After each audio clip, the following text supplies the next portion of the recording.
So, guys, I know some of you are eager to try and fit a tablet into their car. This is an Android-based one. So I think I got a reasonably good grip of the installation now. I just fixed it with some magic mounts. I don't know if you can see this, but it's the same as there's here. That's for my phone. But, well, this is a pretty cheap Lenovo Tab 4-8, so it's an 8-inch tablet. I can just pick it off the holders of the magnetic stripes when I want to have it to watch a film at home or something like that. So the basic idea is when you start the car,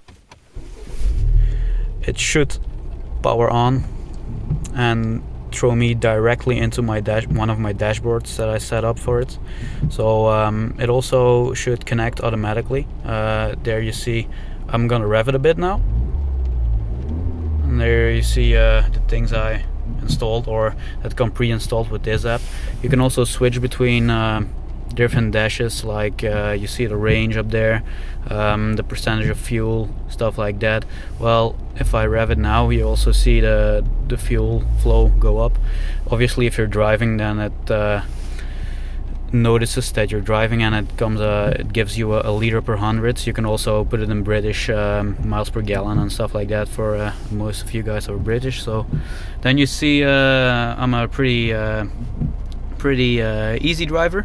So the max torque that's been displayed, and the max engine power and stuff like that.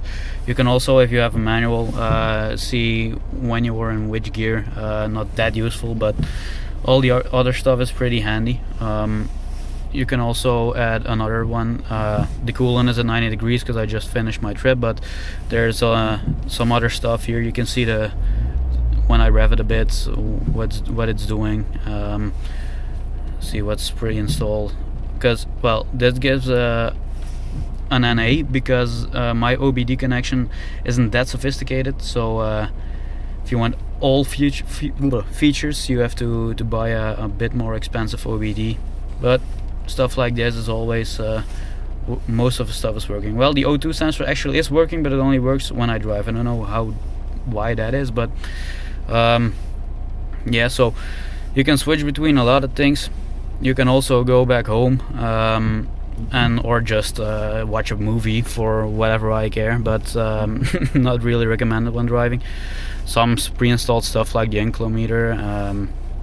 I'll also have a sort of a race mode, performance one, so it gives you accelerate to starts. So when I start and I trash it, it gives me a 0 to 60 or to 100 kilometers an hour time, and stuff like that. So it also gives you a diagnostic overview. So there you have it.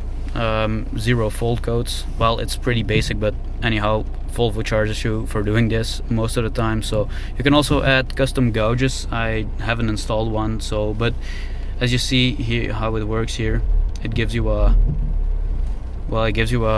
live view of different stuff you can select yourself. Data grid, well, this is the best overview, I think. So you can install whatever you want here. I install only these things, but you can, like I said, it's a pretty simplistic view of it, but you can install whatever you want there.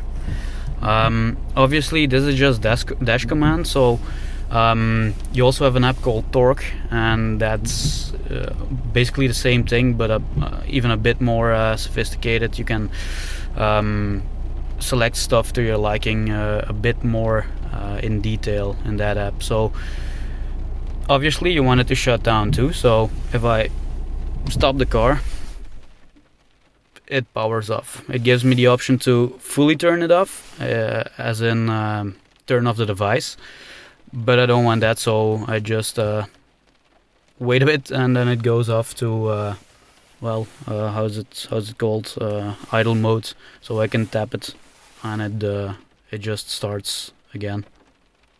But as I said, it's just a normal tablet, so I can do whatever I actually want. So I use this to use my GPS, because I don't think the Volvo one is a pretty good one. So I make a hotspot of my device, my mobile phone, and I just project it onto this